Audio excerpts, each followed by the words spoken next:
Fáilte Rash and welcome back to Ireland AM. We're immersed in nature here this morning, broadcasting live from Parscourt Estate and Gardens. We're joined now by head gardener Alex Slasner. Good morning to you, Alex. Yes, good morning. Yeah, great to have you here again. Yeah, absolutely. It's great to be back with you.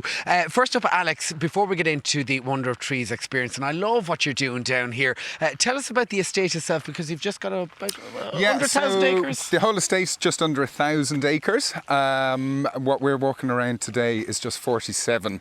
This is the main arboretum, so the main tree focus is in here. Now tell us about the history of the gardens, because it dates back hundreds of years. Oh, it does. Look, we date back to a Viking settlement here in 800 AD. And you move forward, the Norman family arrives here in 1301 called Delapours. And then a family called the Wingfields take over in 1601. And then my family bought the estate in 1961 and turned it into what we see today. And of course you're head gardener now, so you're in charge of all the grounds down here. That's it. So I'm sort of head of horticulture here, but do you know what? My passion is trees. I absolutely love trees. I love everything about them.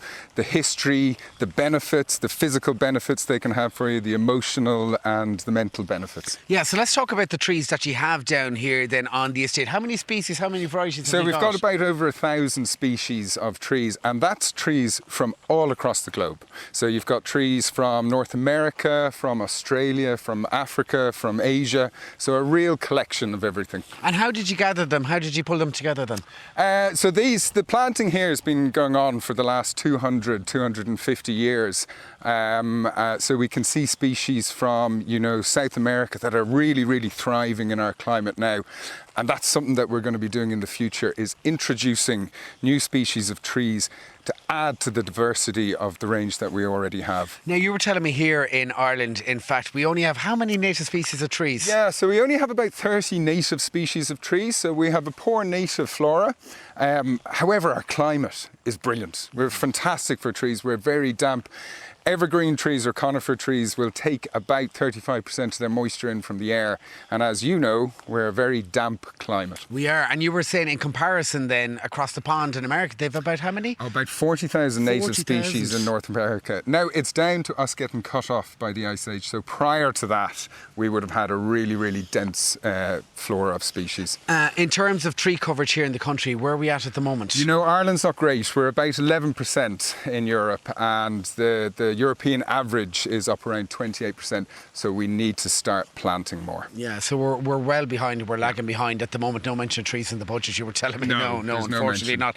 In terms of the trees then themselves, communication between trees, very interesting. How do they communicate? Yeah, I'm glad you asked that. They actually do.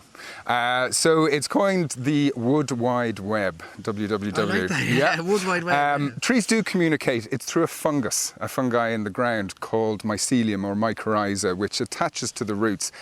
And what that does is it sends out signals, it transfers nutrients and sugars. So trees, if a tree is in trouble, it can send out a signal saying, I need help. And it can take nutrients from trees around it. So that is why forests are so important.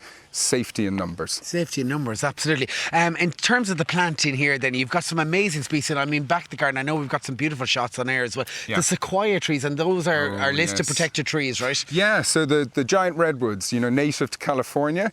There's about 80,000 left in California. In Ireland and the UK, we have 500,000. So they're really thriving in our climate. Reduced sea mist and fog over in the States. They can't pump the water all the way up and they can't take it in from the air. So they're starting to decline. So really important to start planting that species of tree to future-proof it. All right, let's talk about some of our favourite trees. And first up, we're heading down under to Australia. Tell us about this tree here. So this is a eucalyptus. There is about 40 or 50 species of eucalyptus, about 6 that do well in our climate. Really fast-growing tree. But I love the texture of the bark. Look at that. The kind of camouflage look to it. This is the favourite of the koala bears, is it? It is, yeah. And obviously we can get that scent of eucalyptus. So you get that kind of scent of it underneath. So that's an added factor to it. Now we're going to walk and talk down here, because you were telling me earlier on, Alex, this tree that we're coming up to next is actually your favourite tree on the whole estate. This is, yes. So this is a weeping holly. Okay. Ilex aquifolia pendula. I just love this tree because, you know, it's the little stories behind it. It's little things behind it. This is about 180 years old. Wow. There's a clear graft mark where two trees were joined. And one of the features is the architecture of the branches. I mean, look at that. Knotted. It's incredible, isn't it? And then the pink, the salmon tinge, look at that in there.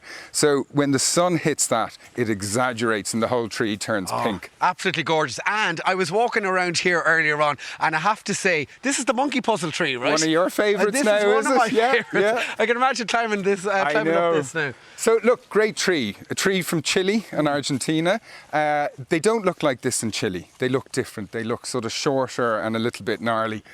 They grow really well here. This tree came back to our shore. A guy was over in Chile and they were serving the nuts as a dessert. He wasn't allowed to take seed and cuttings from the country. Instead of eating the nuts, he put them in his pocket and he raised them on the voyage home. Wow. That is how. So I love those stories about trees. The Wonder Trees Experience, it's up and running. When is it on? Tell us about it. So 2nd and 3rd of November. It's all about trees. It's all about our collection of trees, future-proofing, what to do with our trees in the future. How do we ensure that in 100, 200, 300 years' time, we still have great trees here? And you can see all the information on pouscourt.com/Wonder of Trees and get your tickets. And I know you have the audio tour as well, which is we do, yeah. So a tree trail guide where I talk you around the garden, 26 trees that I've selected. Really, really fun. All right, Alex, thanks so much for joining us. I hope you enjoyed that back at home. I think we're going to climb a tree now. You up for it? My puzzle you to climb that now. There we go, back to you in the studio. I like what you did there. Climb a tree, hug a tree, why not? Why not? I like hugging trees. Do you? Not the odd tree, not every tree I see, obviously. Has to be Sometimes I think I really should not blurt things out loud that I have in my head, and this morning is one of them. I do apologise. Yes, I am a tree hugger.